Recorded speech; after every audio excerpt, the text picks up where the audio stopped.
ആരോഗ്യമുള്ള mental health നമുക്ക് എങ്ങനെ ആക്കിയെടുക്കാം എന്നുള്ളതിനെ കുറിച്ചിട്ടാണ് ഞാൻ പറയാൻ പോകുന്നത്.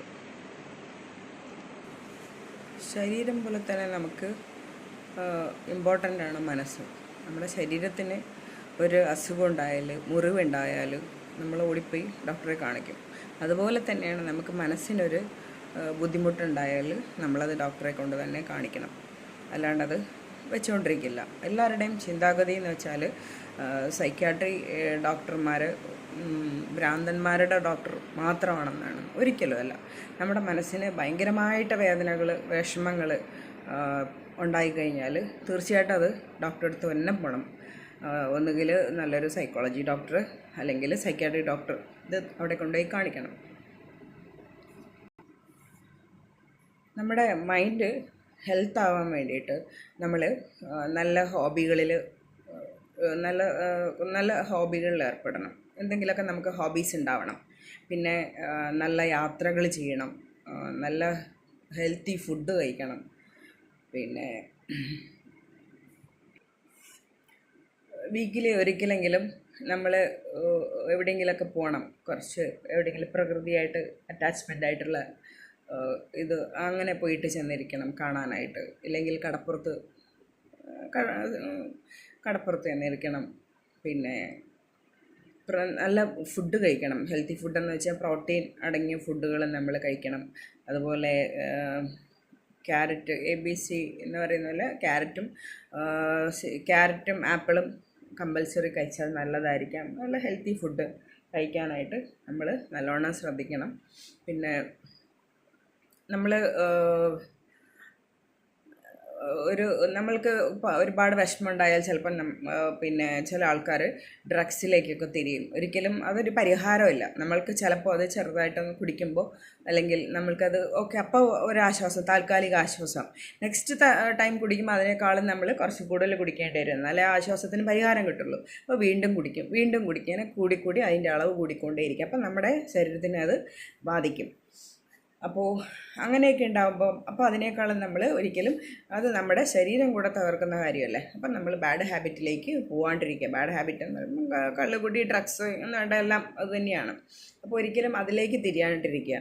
നമ്മൾ പ്രോപ്പറായിട്ട് നേരത്തെ കിടന്നുറങ്ങുക, ബുക്സുകൾ വായിക്കുക, ഡെയിലി യോഗ, മെഡിറ്റേഷൻ, വർക്കൗട്ട് ചെയ്യുക, പിന്നെ വാക്ക് ചെയ്യുക. പിന്നെ നമ്മുടെ റിലേറ്റീവ്സിനെ, നമ്മളെ അറിയാമെന്നുള്ള നല്ല ഫ്രണ്ട് സർക്കിൾ ഇതൊക്കെ കീപ്പ് ചെയ്യുക. അവരെ വിളിക്കുക. ദൂരത്തുള്ള പാരൻസ് ആണെങ്കിൽ അവരെയൊക്കെ വീഡിയോ കോൾ വിളിക്കുക, അവരോടൊക്കെ സംസാരിക്കുക. നമ്മുടെ ഒരുപാട് വിഷമങ്ങളൊക്കെ ഉണ്ടെങ്കിൽ നമ്മളത് ഒരു ബുക്സിലോട്ടൊക്കെ എഴുതി വയ്ക്കുക. എന്നിട്ടത് വേണമെങ്കിൽ കീറിക്കളയാം. ഒരു ഡയറിയിലൊക്കെ നിങ്ങൾക്ക് എത്ര വിഷമമാണെങ്കിലും അതൊരു പേപ്പറിലോട്ടൊക്കെ എഴുതി വെച്ചാൽ അത് ഏറ്റവും ബെറ്ററാണ്. എഴുതി വെച്ചിട്ട് നമുക്കത് വേണമെങ്കിൽ കീറിക്കളയുന്നു വേണമെങ്കിൽ ചെയ്യാം. അല്ലെങ്കിൽ നല്ലൊരു ഫ്രണ്ടിനെ വിളിച്ച് ഫുള്ളും മനസ്സിലാകാൻ പറ്റുന്ന ഒരു ഫ്രണ്ടിനെയൊക്കെ വിളിച്ചിട്ട് അത് ഷെയർ ചെയ്യാം. അങ്ങനെയൊക്കെ ചെയ്യാം മനസ്സിലാക്കുന്നവരോട്. അപ്പോൾ അങ്ങനെയൊക്കെ നമ്മുടെ മൈൻഡിനെ ഹെൽത്തി ആക്കി വയ്ക്കാൻ നമ്മളെപ്പോഴും ശ്രമിക്കണം. ആരും നമ്മുടെ മൈൻഡ് ഹെൽത്താക്കാൻ ശ്രമിക്കില്ല. നമ്മളെ തന്നെയാണ് നമ്മുടെ മൈൻഡിനെ ഹെൽത്തിയാക്കി വയ്ക്കേണ്ടതെന്ന് എല്ലാവരും ഓർക്കുക. പിന്നെ കൊഴുപ്പടങ്ങിയ ഭക്ഷണ പദാർത്ഥങ്ങൾ ഒഴിവാക്കുക കേട്ടോ. നേരത്തെ അതിൻ്റെ കൂടെ പറയാൻ വിട്ടുപോയി.